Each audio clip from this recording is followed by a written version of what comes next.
This is Lobby Concessionals, the movie podcast where nobody's right and everybody's wrong. I'm Parker, that's Brendon. Like and subscribe, follow us along on YouTube, Spotify, Apple Podcasts, Amazon, the whole thing, whole 9 yards. Yeah. Today, we figured we'd kind of talk about something that is near and dear to my heart in the wrong way. There's literally no other way to put it other than toxic fandom. I have been waiting for this. Yeah, it has been. So, first of all, you and I have had these discussions a few times. A lot of times. Yeah, and partially because it drives me up the wall. And interestingly, it drives me absolutely bananas. But you have far more stories about experiences with it. So that's fair. Yeah. So maybe you've just learned to cope better. I don't know about coping. I just there's so much of it is I don't know how to deal with it. Yeah. Or to combat it, or to ignore it, or to any of it. It all just buries itself like right here. And festers. Well, and so I think that's a good point, is that part of the reason we decided to have this discussion was not in public. Yeah. It wasn't because we felt like we had or have the right answers or a way to deal with this, or even how to help people with dealing with this. It's mainly just that we're trying to figure it out. This is similar, I guess, to the art versus artist conversation of This affects us a little bit more directly. Definitely, right? Definitely, and it's something that again, there's no exactly right answers for. It's not something we can just and I don't know, and then we'll try not to use a lot of hearsay and other broad strokes. We try not to. Like, a lot of this stuff is we've dealt with. Yeah, it's all personal experience. Yeah, absolutely. So that's just where it's coming from. So again, we're gonna get into this, but if some of you guys are defenders of that stuff and they're coming at us and like, well, you don't know, I'm like, we don't. But this is in my experience, in our experience, this is what we've dealt with. Yeah, and I think that the other side of the coin is that guaranteed there's plenty of people I know, good friends, that have done things like this, or maybe literally done one of the things I am going to describe. First of all, that doesn't mean I'm talking about you necessarily. But secondly, I think the big thing with this is, and something I've kind of learned, is that it's very, very, very easy to be guilty of these things. And that I've spent a lot of time being guilty of these things and realized, I literally, as I've matured, but as I've seen other people do it, that I hate it and I don't want to do that to other people. And that, so this isn't a admonishment either. I think, people are at different areas and points in their journeys, and so yeah, I don't want this to come across as judgmental either, but mainly just we need to figure something out as people that are fans of things. Yeah. So I think to start it out, I wanted to talk about kind of what I love about fans, and fandoms that are large or supportive or cultish a little.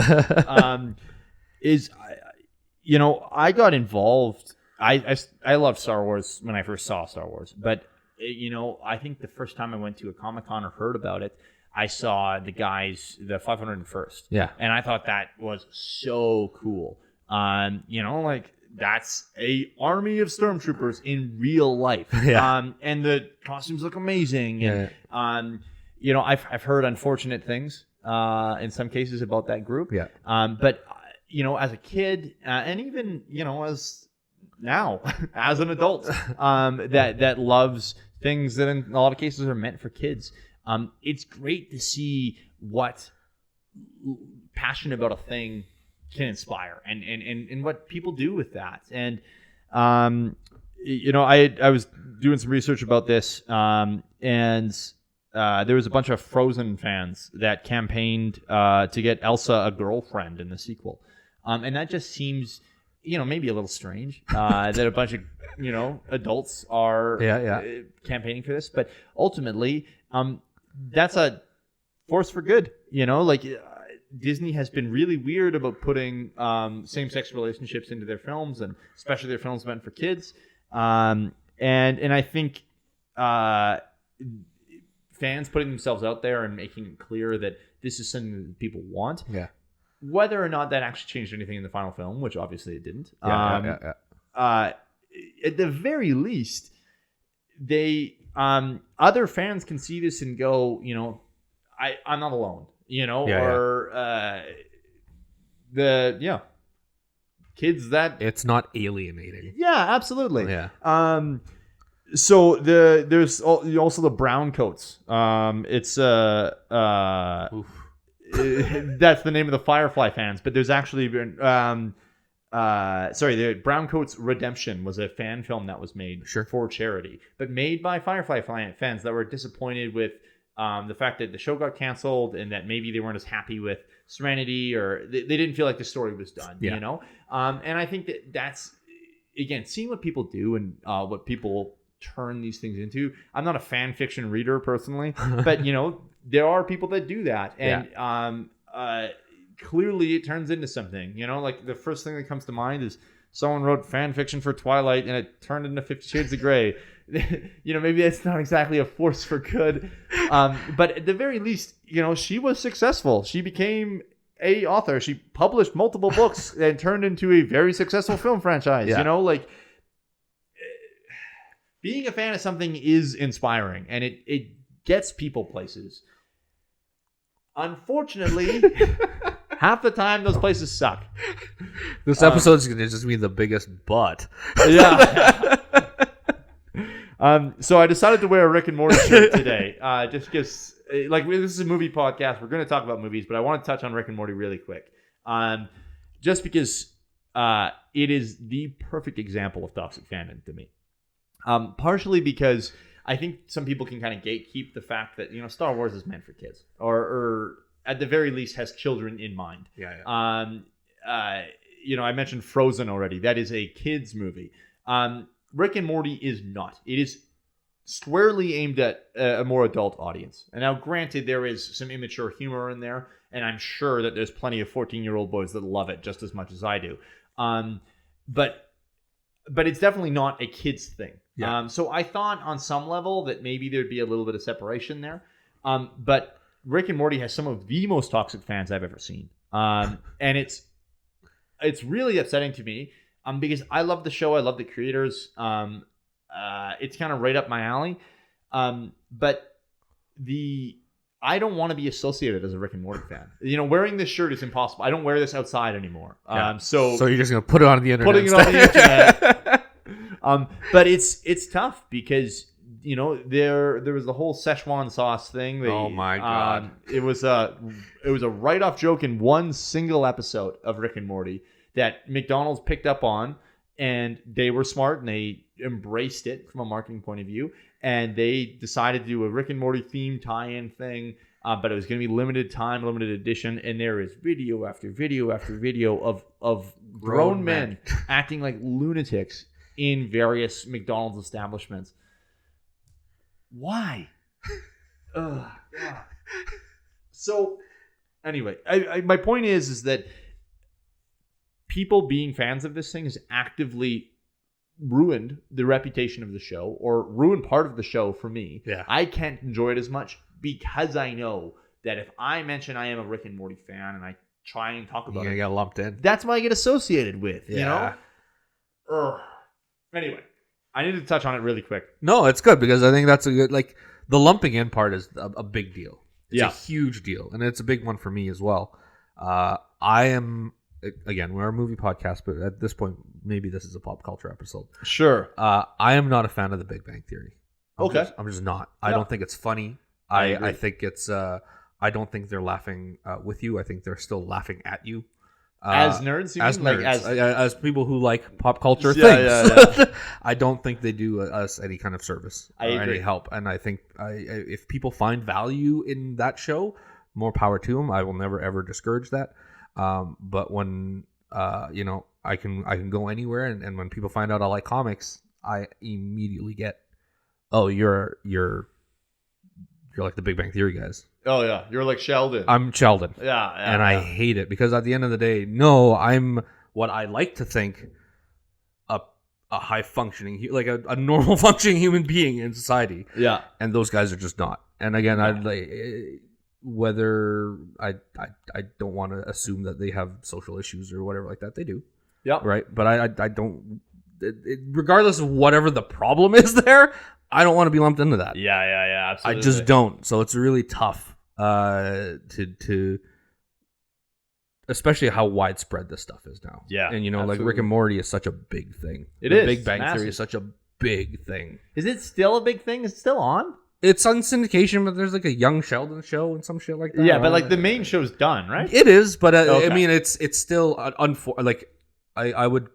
It's the Holy Trinity is Big Bang Theory, Game of Thrones, and Walking Dead in terms of that time to really push nerd culture into the forefront of that stuff. I would say those would be the three pillars there to get us across the line. Totally. Get us across the line. Like it's weird. Even now, I'm hesitant to say us. Yeah. Because I don't want to be associated with that stuff because I don't watch it. I like Game of Thrones ish. Different episode. Yeah, Different topic. Not a big Walking Dead guy. Obviously not a big Bang Theory guy, but like and this maybe segues into something you might have, but there's an expectation. There's an expectation that because I enjoy these things that I have to like those things. And well, why don't you like Big Bang Theory? They're just you. That is not at all.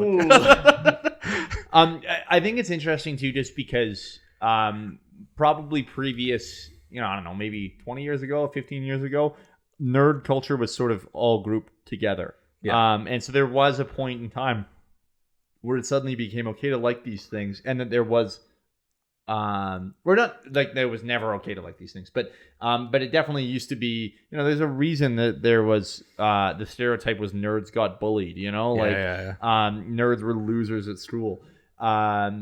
So it became more okay. The general populace embraced certain things, sure. But it to a point where the nerd culture broke off. So I remember as a kid thinking that if I liked comics, well, I had to like computer programming, and I know nothing about that, but I still sort of felt like that was kind of part of my culture, and my identity. And so since it is broken off into, it's a little more okay to just like comics, or it's a little more okay to video games. But there is I have a weird gut reaction to like, well, those are still my people, like that I associate with, I've tried to make friends with the IT guys at work or whatever, and they want nothing to do with me. But I'm like, oh yeah, well, these are the people that understand me, right? And again, I'm guilty of the same thing you just mentioned. Like I'm like, oh, these guys are IT guys. They clearly will understand where I'm coming from. Yeah. And they're like, no, like what? Get away. Yeah. And so I end up being the weird one. Yeah. Anyway, that's effectively what we're going to be talking about today. I guess I just want to launch us straight in by talking about Star Wars. Oh. Yeah. Pull the Band-Aid right off. Yeah. Oh, yeah. We got to. Because I think it's, first of all, it's still one of the things that it has a massive fandom. The fan base is huge. And Star Wars is unique in that it has been around for 50 years. And that fan base has been around 50 years. So I know people that truly did, like I grew up with Star Wars, but I know people that have truly grown up with Star Wars, watched the first film in theaters as a kid, enjoyed Star Wars as a kid, brought Luke Skywalker action figures to school and got bullied for it, So what I find interesting about Star Wars is that there is so much gatekeeping in that community. Because I think it's partially because people were, again, bullied. They were made fun of for liking Star Wars. Yeah, they held it down. Yeah. And so now that it's become a little bit more accepted to embrace and publicly acknowledge your love for that thing. Now they're like, well, hold on, like you guys can't all come in. I paid my dues, Yeah. I got swirlies and I got shoved in lockers for this stuff. You guys are just walking up. Yeah. And I have such a huge issue with it because ultimately the only thing that's going to make Star Wars survive is having new fans. Yeah. So by forcing people out, you're not helping anything. Like, I think the toughest part, and then I think you kind of breached it a little bit there, is there's like an ownership. Yeah. Right? And so they think it's theirs. And it is. Like, I'm not taking that away. Like, if Star Wars is your thing, Star Wars is your thing, but you don't own Star Wars. Yeah. Star Wars doesn't owe you anything. You willingly spend the money. You willingly go see those movies. You willingly line up for toys. Star Wars isn't forcing you to do anything. Absolutely. But so when you think you've put enough money in that you think that you're paying off a Star Wars mortgage, then there's a little bit of like, oh, you can't just come into my Star Wars home. Yeah, totally. But that's exactly what it is, right? But the more people come into your home, the more that home has to evolve, and that's where I sleep. Yeah. And I'm just not used to that. Well, and so I'm curious for your experience with Star Wars, and maybe I'm going to put you on the spot here, but I know that you weren't, like you've said to me multiple times, that the sequel films aren't for you. And that you feel a little bit, sorry, am I misrepresenting that? No, I think you're right. But you feel a little, maybe not abandoned, but definitely like, it's not the same universe you grew up with. It's not the same. It's a bit. It's honestly Star Wars. That's a little bit complicated. You're right in the sense that they're not made for me, with me in mind. But what they were going to be was, like there's, I had been riding the line where I just wanted something different from Star Wars. Sure. Right, and there's a hint of that, just a huge hint of that in Last Jedi. Yeah, which is my favorite of those three. So here we go already. We're taking hot takes. And then it just reverts to being safe. Yeah. And it's a nostalgia baity thing. And I get it, but I'm like, I have 6 movies of that already. I have the original trilogy. Those are never going to go on. Those are never going to get touched in any kind of way that will ever knock them down off of the pedestal that I have them on. Sure. The prequels I enjoy. I have a lot of nostalgia for them because of the time period and what I get to experience as somebody who could spend my own money. Yeah. That's totally. a neat thing. So I needed the movies to evolve with me, and they don't do that. Even the good ones, Rogue One doesn't do that.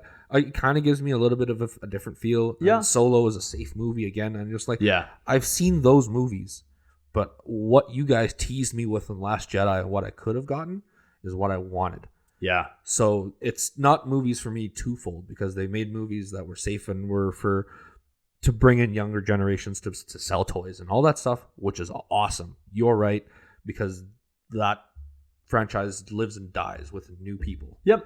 Totally. We're 50 years in. People are starting to go. Yeah. Oh, absolutely. Yeah. Like you need the new blood, but at the same time, you had an opportunity to keep me around with new and fresh product, and you didn't. And I think that's part of the problem, is that you can do both, right? Yeah. Like, is that it's upsetting that it feels like there has to be that we're picking one or the other. Yeah. And I agree. I think that the Last Jedi erasure that you have in Rise of Skywalker is disappointing. Yeah. Because it just feels cheap and hollow. Yeah. But I find the Star Wars fandom so interesting because the sequel hate is insane. There is thriving communities that talk about this stuff. Still. Yeah. Oh, yeah. There's a board on Reddit called Saltier Than Crate. Yeah. And the whole thing. And they still regularly post it on. And it's just sequel hate after sequel hate after. And it's just them being like, oh, I can't believe they screwed this up, or I can't believe yada, yada, yada, yada. They didn't screw anything up, guys. Yeah. There's a famous, or I don't know if he's famous, probably not even. But I've heard of him. I believe his name is Mahler, and he's talked about the sequels before, and I believe that his critique of The Last Jedi, which is a 2.5-hour movie, I think it is on YouTube. It's 9 or 10 parts, and it runs about 14 hours. And that's just so unbelievable to me. As someone that is actively putting out content about movies and spends, our stuff is what, an hour and a half a week about this stuff? Yeah. But it's one movie. Yeah. And you think you have enough to say that's like 6 times that film's length? Do you think going back to 1999 and to 2005 we'd have the same problem for the prequels if the internet was as prevalent? I don't know. I think the prequels are an interesting case study because the revisionist history on the prequels now blows my mind. Yeah, but I think partially what it is it's my generation. Sure. I grew up with the prequels. I watched Phantom Menace in theaters, and I remember I think it was that birthday because I share a birthday with George Lucas actually. And so it came out like 2 weeks before my birthday or something. And my mom gave me a Jar Jar Binks mask, a rubber mask for my birthday. And I loved that thing. Loved it. And, I was in some ways the target audience, right? Like, I don't know. I was 8. Yeah.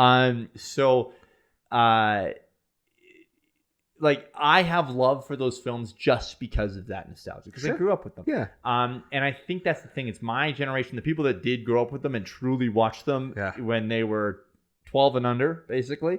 They're never going to hate those movies. And so I think it's just those people are now becoming more and more vocal about, oh, you don't understand Hayden Christensen. There's nuances here that you're failing to see. There's not. He did a fine job. It could have been better. Yeah. And there's so much there. But you're right. It's a revisionist history. It's people that are like, oh yeah, people loved these from the very beginning. No, there's lots of problems with those movies. Yeah, and then I remember prequel hate being such a thing in pop culture. It was so popular to hate on the prequels. Yeah, sure. Totally. So when it's the idea that all of a sudden people are defending the prequels because of the sequel hate, it makes your argument. It makes me want to hear your argument less. Yeah, absolutely. The credibility goes right out the window. I find with Star Wars in particular too, there's a tendency to everyone worships at the altar of George Lucas, and don't get me wrong, he created this world. Yeah. And George did a lot of good things with it. Yeah. My argument, which is potentially a hot take, is that he should always have been a writer and the creator and never a director. Yeah. I think that, you get Force. Oh my God. New Hope. What am I saying? I just said Force Awakens. New Hope, and you get Empire. And they're not directed by George. No, New Hope is. Okay. Jedi and Empire. Excuse me. Empire then. Yeah. And it's a better movie because it's not directed by him. Yeah. He directs all 3 of those prequels, and I'm not saying it's exclusively his fault or anything, but I do think that I wish someone had told him no. I wish there was moments where it's like, George, take a seat. Because he's not the only one with good ideas. He was behind the Hayden Christensen decision, which again, the guy was fine. I think they could have got someone better. Sure. Personally. My uncle once said to me, we were sort of chatting about it, and he was like, man, Heath Ledger would have been around that age. And I was like, man, that would have been great. The thing is with it, it's tough though. If we're gonna talk about George's faults, it's not like the rest of that movie is cast poorly. Like, he's correct. Not exactly an actor director. I mean, he got bad performances out of Natalie Portman. Yeah, and even in some parts, Ewan McGregor. Nope, incorrect. Incorrect. There's a couple of points in Revenge of the Sith that I could. You can do no wrong. But it's not like a better actor would have helped. I don't think. I agree. Yeah, there's other problems there. Yeah. Attack of the Clones is brutal. Oh, brutal the whole way through. Yeah. there's been lots of stories about George Lucas, and I've seen the behind the scenes or various special features or whatever, and it's it always shocks me about how nonchalant he is about certain things. Like he seems like the kind of guy that he's like, okay, we're gonna do this scene, and then they do it, and he was like sort of texting while it happened, and he went, oh yeah, that was great, right, we're good, and not that he doesn't care about Star Wars, he noticeably cares about Star Wars, but I also just think there's certain things where he's like, yeah, that was fine. Attack of the Clones was done in one take. The whole movie.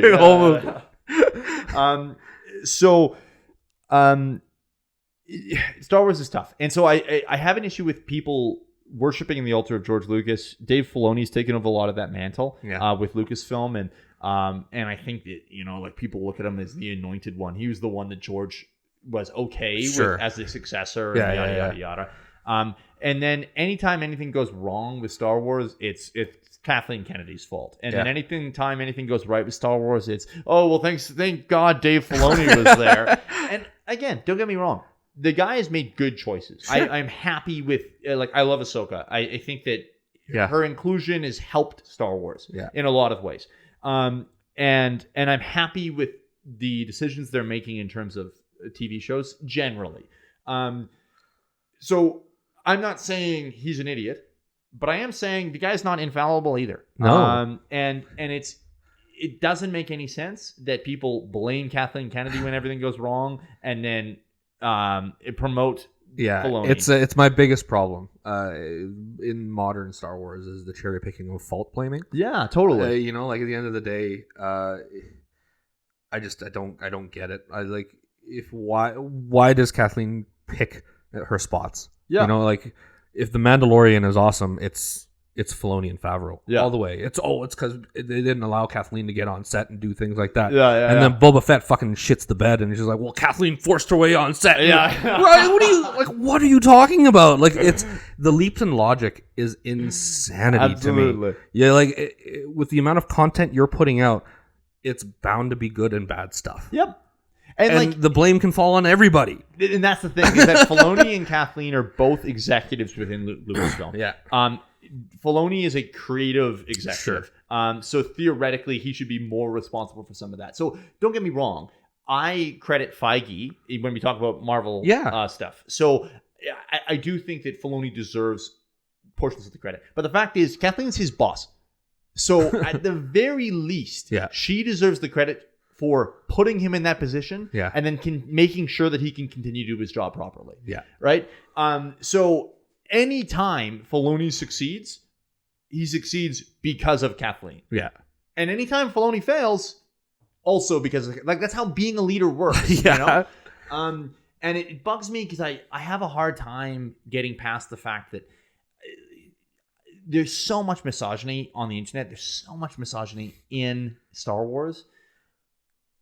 It's because she's a woman. I have a hard time thinking that people are giving her a fair shake. Don't get me wrong. I truly believe they made a lot of poor decisions. I think something that I personally lay blame at Kathleen for is the fact that she didn't put someone in charge of the sequel films in terms of a creative director. Yeah. Or didn't take that over for herself. Yeah. I liked the idea of doing 3 different directors for the 3 films. But you still needed one cohesive story. But you need something cohesive. And she didn't enforce that. Yeah. And so that's on her. Yeah. Now, granted, as far as I'm concerned, Filoni should have been the one doing that. Sure. Whether that was her, she failed to put him in that position or he failed to step up for it. Either way, it seems like he would be the one. He's the natural extension of that. Yeah. But again, she backed off from some of that. But they've done lots of good things too. And the fans fail to. Again, Filoni was anointed by George Lucas, so therefore the guy can do no wrong, and that's just ridiculous. That's ridiculous. And I think for me, with fans taking out Kathleen, the misogyny you mentioned. They'll be the first people to tell you that that's not the case. But their actions and the arguments are completely the opposite of what that is. Yeah, absolutely. Yeah. I think this Star Wars stuff is interesting too because there has been a history of actor abuse and backlash throughout this whole series. Yeah, it's not new at all. So Ahmed Best, who's the Jar Jar Binks guy, he was suicidal, I believe, at one point because of all the abuse he received. Jake Lloyd, who was I believe Anakin, is still institutionalized. Oh, really? Yeah. And he hates Star Wars. At least with Ahmed Best, there has been an olive branch or like a rebuilding of that. Yeah. He's doing the game show thing. Yeah. He is involved with Star Wars still, and he has come to terms with it and has been sort of welcomed by the fan community again. So that's great. Jake Lloyd is really, really sad. He's the young Anakin in Phantom Menace, and was bullied for his role in that, to a point where, again, he hates Star Wars. And you said institutionalized. Yeah, at least for a point. I don't know if he's still there, but he was before. Kelly Marie Tran played Rose Tico in the Last Jedi and in Rise of Skywalker. And just barely. And was just, forced off of social media, basically. She left Twitter because of all her harassment. Daisy was the same way. Daisy Ridley got forced off of social media temporarily. Brutal. And I don't understand why fans think this is okay. Ryan Johnson too. The guy is noticeably a Star Wars fan. He wrote this incredible message to about the prequels. About the enduring legacy they've had and the amazing job that George did with advancing technology and the story's incredible. It is. Whether it was executed properly, but the story itself is amazing. And so I don't understand why these people why fans feel like it's okay to abuse the people that have tried to deliver to them something amazing. And then it's so strange again with Ryan Johnson, especially. I'm a big Ryan Johnson guy, but so it's going to be in defense of him, but we want to talk about broad strokes. This is the idea that, a dude makes his vision of a Star Wars film, and all of a sudden he hates Star Wars and he's a bad director. Yeah, totally. That's insane to me. Absolutely. Insane to me. And I think most importantly, what I've gleaned from a lot of my experience in the last couple of years with the Star Wars thing is headcanon is the most dangerous thing. At the end of the day, we had 30 years to write our own Luke stories in our head. Sure. And how that is going to be. And one guy made a movie about how he thought it would have been for himself. Yeah. And is basically castrated for it. Well, and as far as I'm concerned, a not unrealistic take on how Luke would have gone. Absolutely not. It's pretty human how Luke's arc in that film, and in the implication before, and it fits the Skywalker family. Absolutely. It's weird. I know this is going to spark a lot of conversation with whoever, but I think the decision he made with Luke was the most Luke decision he could have made. I think if you look at those first three movies and where he ends up, he makes a lot of Luke-like decisions to get there. Yeah, totally. And I don't understand. I get it. He's your hero, and you want to see him do flips and stuff with a lightsaber and kick some ass, but. And that would have been great. Don't get me wrong. I would have enjoyed him doing flips for sure. Yeah. And there's an element of Luke that I maybe grieve. I wish we had gotten. We get a little bit more of him in the Mandalorian stuff now too. But ultimately, I don't need the same stuff. We're talking about going back to Tatooine. We keep mentioning this in recent episodes where we, let's stop going back to Tatooine. That's something new. The characters should be able to grow and change and evolve.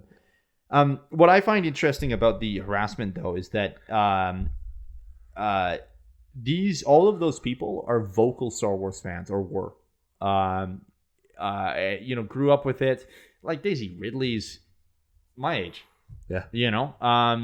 She definitely loved Star Wars. You don't get into movies, as a 30-year-old and not love Star Wars. It's just not how it works, you know? At the very least, even if you're not even a big fan of space movies, you love Star Wars because of the enduring impact it's had and Anyway, what I find interesting about it is they are all Star Wars fans and people that want this to succeed. Yeah. Harrison Ford noticeably hates Star Wars. Bring him back. But Keep bringing him back. He never gets hate for it. And I No. understand, like, it's a bit of his brand, the grumpy old man kind Sure. of thing, you know? But Alec Guinness is the same way, and those guys are still revered. Now, granted, I think the difference is that, you know, Kelly Marie Tran was in a bad Star Wars movie, and she was a bad character. Yeah. And Han Solo's amazing and not a bad character. But it's unbelievable to me that there is fans out there that look at people that noticeably love Star Wars and are trying their best they can, and they go, "That's not good enough. You're a bad person." And then they look at Harrison Ford, who's like, "I came back because I got paid." Or Alec Guinness, who basically is like, "These aren't real movies. Pay me. Yeah. I will only show up as a ghost." Yeah. and those guys are still worth it, you know? Like, so I don't get it. The other thing is, beyond the abuse and those aspects of it, I have a hard time with Star Wars like fan conventions and stuff too. I visited D23 with you actually for the first time, and I was excited, really, really excited. Yeah. Granted, I think part of it is you had told me about it, and some of the expectations ended up being a little bit off. Partially just because of the massive upscale in terms of number of people and how big this event has become since the last time you had visited. But the other side of it was the people I saw there were people they weren't fans I was interested in interacting with. It became so commercialized and soulless. You know, I look at, again, I'm going to mention the 501st again. Those guys always struck me as people that were passionate about this enough to learn how to do a whole bunch of different things. They learn how to sew. They learn how to, you know, make stuff out of plastic. I don't know.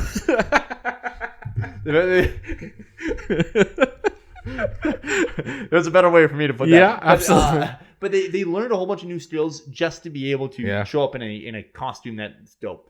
And I didn't see any of that. I see people hoarding collectibles, and I see people that are just trampling other people for free stuff. Yeah, totally.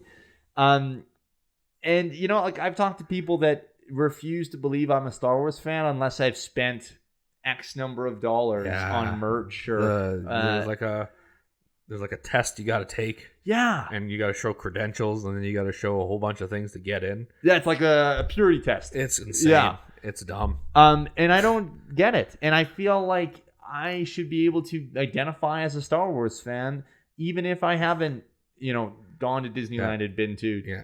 And again, this isn't like an overall thing. This is just in your experience. Absolutely. Yeah. Totally. Yeah. But the thing is I've done the same. Not with D23. I've been to Star Wars Celebration a couple of times. Oh, sure. And you know, and they I had a couple of instances where they started giving out these collectible pins for the amount of panels that you would go to. Okay. So like, if you visited multiple panels, you get more pins? Like even like a certain panel will have a certain pin. Oh, okay. So all of a sudden these panel rooms started filling up, and I've mapped out my day. And I'm like, okay, well, I'm gonna go to the Fantasy Flight one for board games. Sure. And I'm gonna go to one for toy customizing. And so I'm like, these are really niche to begin with. Yeah. And I don't get in. Wow. The lineup is out the door for people lining up for pins. So like, you get into I think I get into one of them, and I get a pin, whatever, which I trade off later.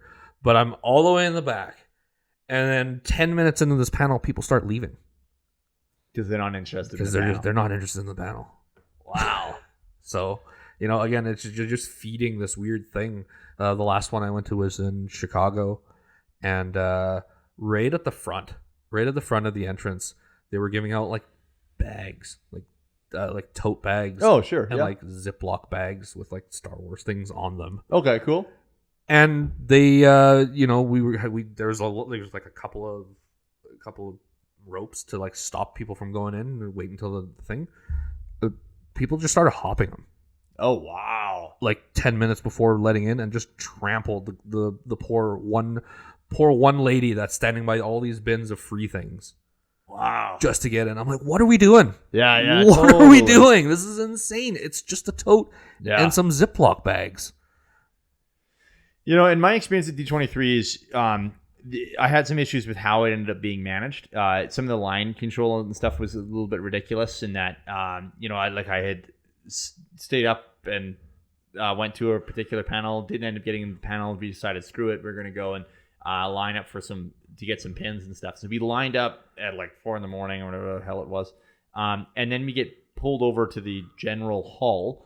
And then we end up realizing that it's sort of just still a general line, and that their way, even though we've been standing in line for a particular store for a while, their way of handling it is we just get brought to any of the random doors, and it's the first person there. Yeah. And so there was various ways they could have handled some of the line control and stuff better. And unfortunately, I found people devolved into animals because they knew there wasn't rules for anyone. And I think that people would have been far more okay with there being rules if the rules were applied uniformly, you know?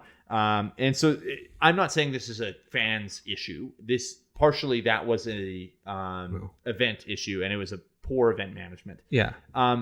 But it is very strange to me that ends up, again, the purity test aspect and you need to have merch. And it's the 3 for me, right? Like, and this is not Star Wars particular, but Star Wars is probably, in my experience, the most guilty party of it. Oh, sure. Is they prey on the big 3, which is ownership, that purity test, and FOMO. Oh, yeah. Right? And at the end of the day, they all tie together. It's their thing. They have to keep proving it's their thing, and they do that by the amount of stuff that they can acquire and how much they know. Yeah. So it's this vicious cycle that these companies are feeding into, and these shows are feeding into. Yeah. And those 3 things make it's an impossible barrier to break for a new person to kind of get in. Yeah. If you run into it. Obviously, if you kind of ignore all of that stuff and kind of enjoy Star Wars for what it is, especially if you're like a 6-year-old girl and just really like Rey, you're probably not going to deal with that as much. Yeah. But man, as like a 17, 8-year-old young woman trying to get into Star Wars and being able to go on the internet and deal with that stuff, I could imagine that being just so hard to get through. Totally. Absolutely. Yeah. At D23, I was in the one of the conference halls for Disney Plus panel. It was when it was first announced, and so they announced a whole bunch of shows. I think it was coming out in 4 or 5 months. I think it's anyway. They announced the Obi-Wan Kenobi show. Yeah. And Kathleen Kennedy is there, and she brings out Ewan McGregor, and the whole place loses their minds. Yeah. And like that sort of energy, I loved that. Yeah. And it's funny because ultimately that panel ended up not being that worthwhile because we watched trailers and they were cool, but they were released online immediately. Mm-hmm. So the only thing that panel provided was the opportunity to basically breathe the same breathe air in the same room as Ewan McGregor for half a second. Yeah. And they did for a number of shows. They brought out various people. So like the Cassian Andor show that they've announced, they brought out Diego Luna. And I think Tudyk was there as well. But like a lot of these shows with bigger names, they brought out these people, and I'm like, oh great, That's cool to see them. Same with Falcon and the Winter Soldier. We had Anthony Mackie and Sebastian Stan there, you know, and I like some of the celebrity side of it. I love those actors.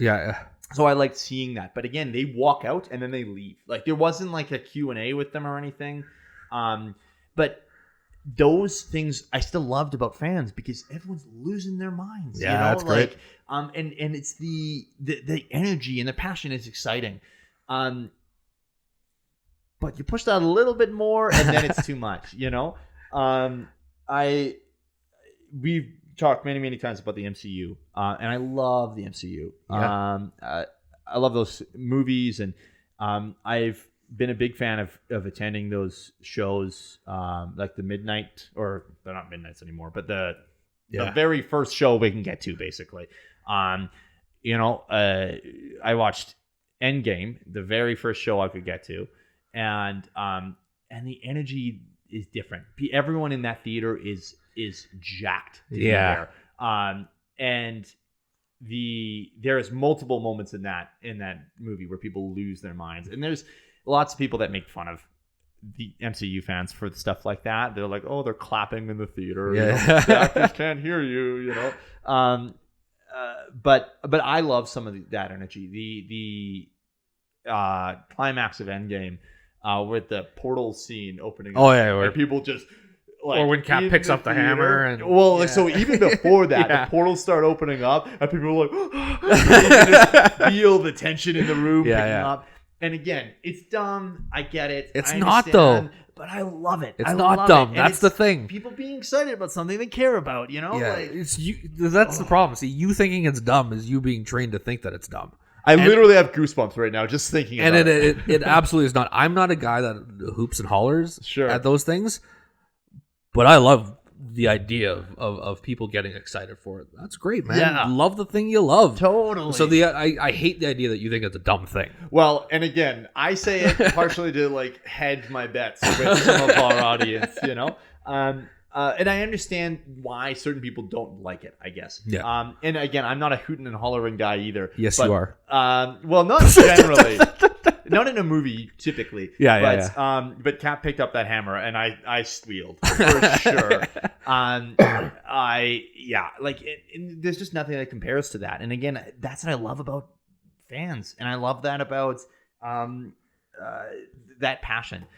I happen to work in an office that overlooks a particular part of downtown. Yeah. And a few years back, there was during one of the Comic-Cons, they had brought the opening parade by it, and so anyone can show up, and so there's various professional entities, you know, like the Comic-Con people themselves that have dressed up and have various things, or groups that'll assemble, and they'll I know that there's like a Ghostbusters fan club or whatever, so they arrange to have a chunk in this thing, but anyone can just show up and walk with them if they're in costume and stuff, you know.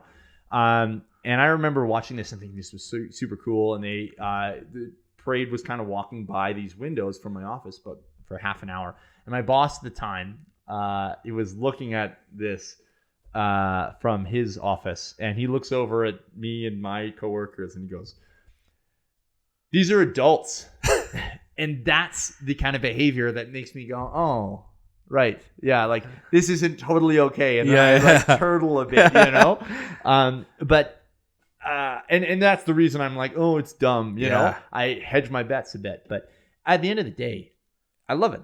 I can't get enough of it. And so why? I think my problem is why do I have to have that the passion and the excitement, while also mixed with people that think Captain Marvel is a bad movie because Brie Larson doesn't smile enough? You know, like, come on, why do these people coexist?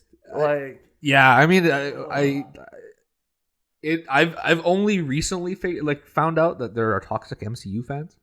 Yeah, you know, like I've kind of stayed away from it a little bit, and only recently, and it's kind of weighed on me as well. Sure. Again, we've talked about this before. Like, I like those MCU movies, and I probably would like them more if there wasn't like a weird pressure for me to like them. Yeah. If you weren't the comic book if guy. I wasn't the comic book guy that had to love comic book things, I probably would like them on a better, put them in a better light. But man, the pressures for them to not just like them, but for me to accept them as good. Yeah. Or like really good.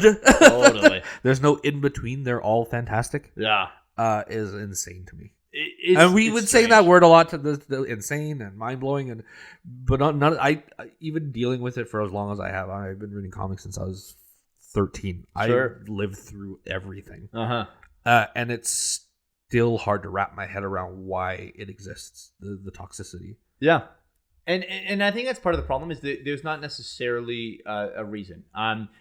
I mentioned right at the start of this episode that I have been guilty of some of these behaviors. Sure. And I've definitely done gatekeeping for, nothing I can really think of right now. But there's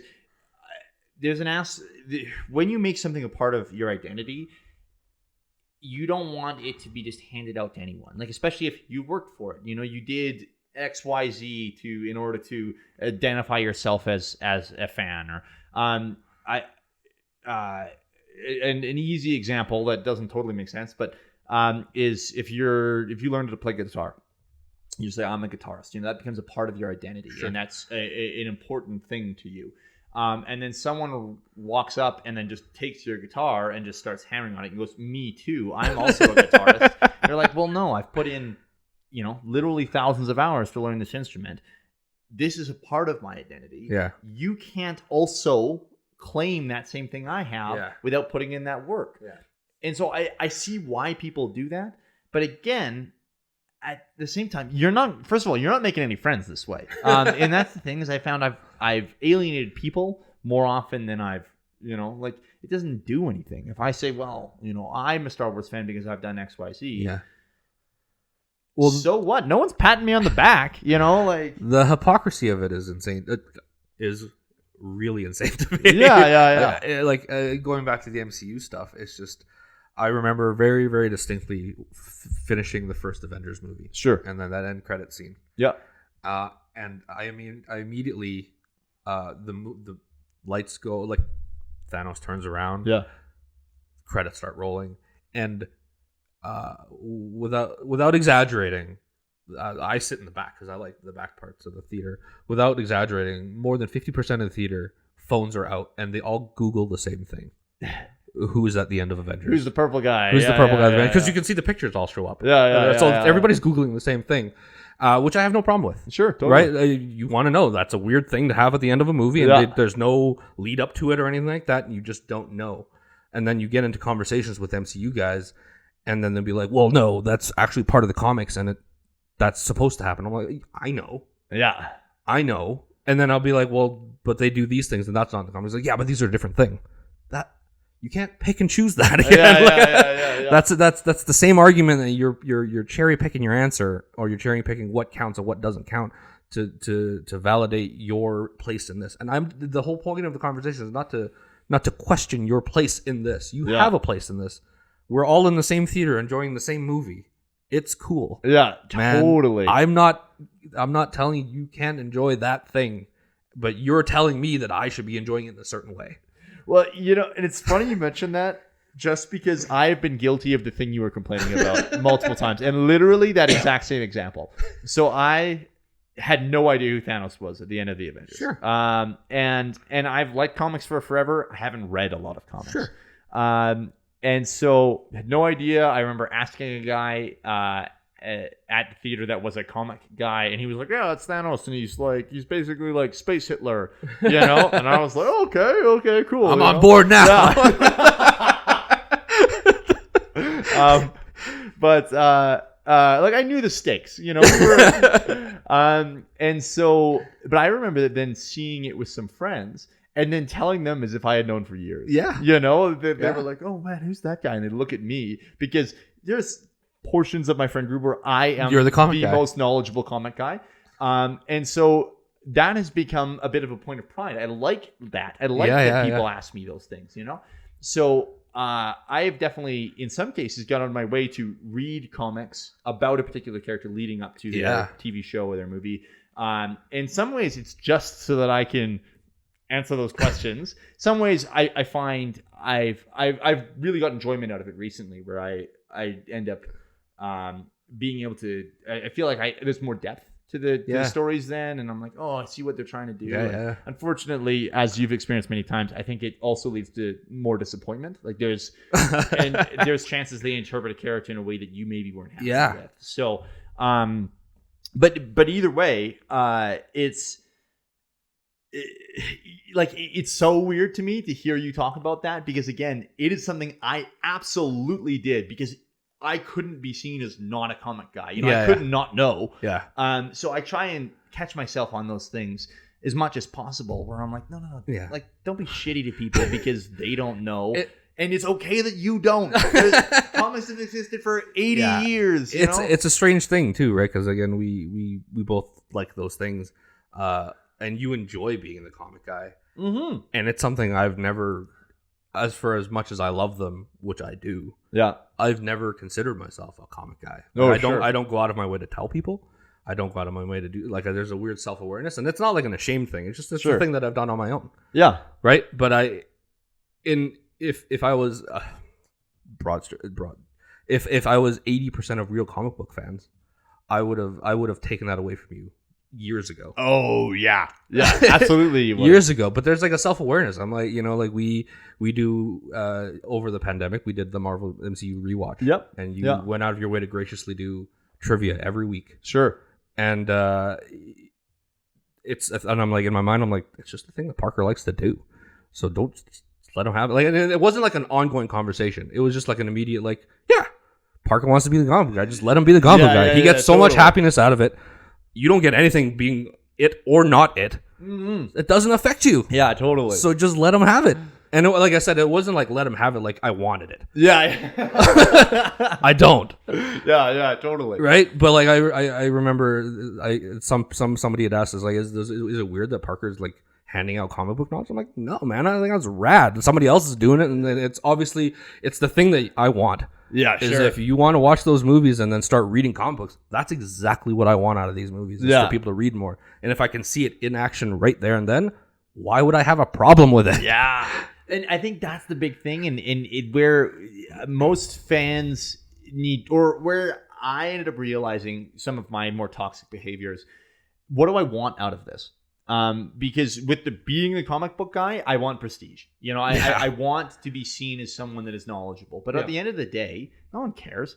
The guys that have asked me about comic book stuff, they are asking because they want to know, but they could also just turn to Wikipedia. Yeah. So like, and they do anyways. Yeah, I am a less useful Wikipedia, and that sucks. You know. So if my value, if my sense of self-worth is tied to the fact that these people are asking me questions, that's a problem. Yeah. Because I am going to feel bad very quickly. Yeah.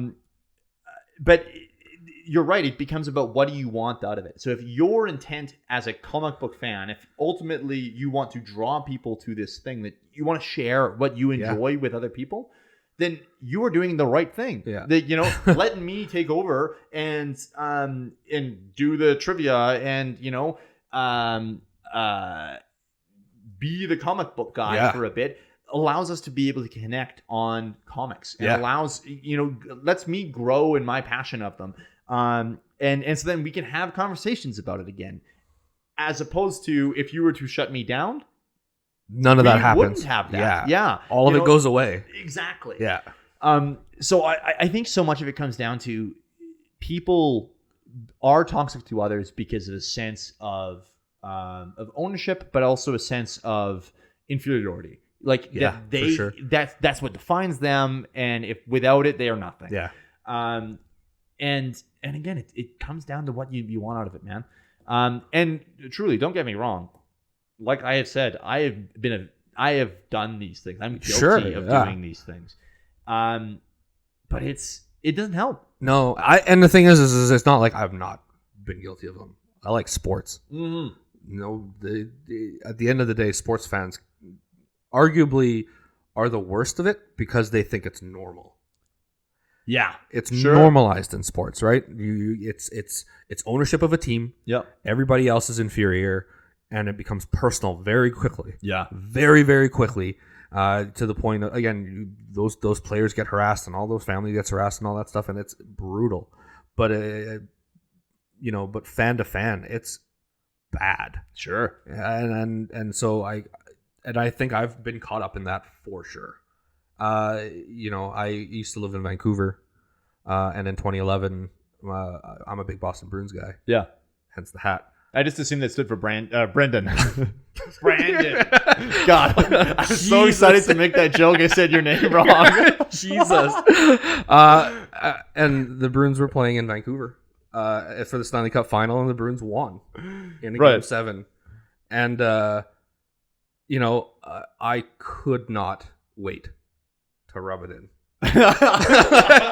And you know me, that's just not a thing that I do. Sure, totally. It's really, but I had basically been eating shit for 2 weeks. Yeah. Leading up to this one game, I say we, like I had anything to do with anything that happened out on the ice. Yeah. But I did. I did all my superstitious stuff, and I made sure that I did all the things I was supposed to do to make sure my team won. But I got spat on. Ugh. I got and with my friends it was fine. It was playful, but Vancouver set their city on fire that year. Yeah. Yeah. And they downplay it now, but I mean, they've been to 3 Stanley Cup finals, and they've lost all 3, and then 2 of them, they've set their city on fire. Yeah. Sports, right? So Brutal, it's man. something I've dealt with for a long time, and I think it's hard not to get caught up in that, especially when you're younger. Totally. And all that stuff. But at the end of the day, I think the sports thing was the thing that made me realize it's not. It doesn't fix itself unless I remove myself from it. And that's an unfortunate. It's a weird thing. Like I still love my sports. Sure, I still yeah, do yeah. that, but I don't engage at all. Well, and I think you made a point there about especially if you're younger, and I think that's a good point worth hitting on again. Is the fact is, while you are growing up, you are trying to establish an identity and figure out who you are. So it's easy to glom onto things and go, well, I'm a Star Wars fan, or I'm a Bruins fan, or and those become essential. And we've all been there. We've all been at a point where that seems important enough that your entire identity is defined by it. You don't have anything else. Yeah. But I think what becomes an issue is when people never grow out of that. Yeah. Where they never actually establish something for themselves. And again, you can still be a Star Wars fan for your entire life and that be part of your identity. Sure. But it shouldn't be the only thing. And other people also liking Star Wars shouldn't take that away from you. Yeah. So if you feel threatened because other people also enjoy that thing, and it can take away your identity, you need more pillars for your identity. And I think it's really worth pointing out that we shouldn't shame younger folks for falling into traps like that, mainly because it's hard to figure out who you are as a person. Yeah. And that while you're going through puberty, and really that when all those things are happening, it's easy to glom onto something. And it's easy to just pick that thing and be like, this is my whole thing. This is going to define me as a person. And so I think what becomes important is that adults need to be the people that are, first of all, showcasing that sort of behavior isn't all right eventually. Yeah. And then secondly, that you need to just be kind of okay with the fact that, this 17-year-old kid is going to define his entire life by liking Star Wars. And we just hope he grows out of it. Just like the rest of us do eventually, hopefully. Yeah. And I think it's people that fail to grow out of that become the Rick and Morty fan that's screaming. Yeah. But you're not asking them to not grow out of it either, right? Like you can, like you said earlier, you can love that stuff to the day you die. Oh, absolutely. Don't grow, don't stop being a fan of things. But the important part is that shouldn't be a core part of your identity. You should be able to stand on your own as an individual. Yeah. Outside of Star Wars. Yeah. Because again, what if Star Wars suddenly sucks? What if you suddenly decide you hate it? What if it sucks since 1999? Harry Potter stuff, because I know plenty of Harry Potter fans, and the J.K. Rowling stuff, it is impossible or very, very, very hard to divorce that world from her influence. Yeah. And her making decisions to be transphobic is brutal. And it has ruined that universe for some people. Yeah. So if that is the whole part of their identity, suddenly that's ruined, or at least that's poisoned slightly taken away. Yeah, absolutely. So again, people need to be able to stand on their own as an identity. They need to be able to be a person. Yeah, it's a security thing, man. It's tough. Yeah, absolutely, it is. It's tough to sit there and devote so much time again into this thing. You put the 10,000 hours in to be the expert or the best part of that you can be. And then somebody comes in and Wikipedia something, and now there's one word encompassing both of you. Yeah. Which is fan. Right. And it's just like, okay, well, I get it. You're allowed to. Totally. But you're not me. Yeah. And that's tough. But at the end of the day, you and I disagree on a lot of stuff.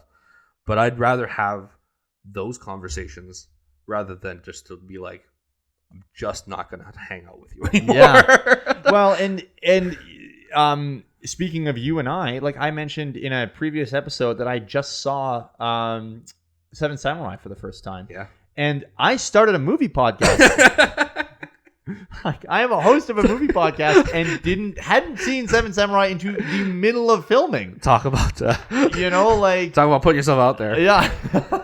I just mean I think that like there are people that have seen more movies than me. Absolutely. Yeah. But that doesn't mean I don't have a right to exist in this space either. No, absolutely. And it's impossible to ask for people to know everything about everything. Yeah. Even Star Wars. Yeah. There's stuff you're just not gonna know, man. You're not gonna be the guy. Yeah.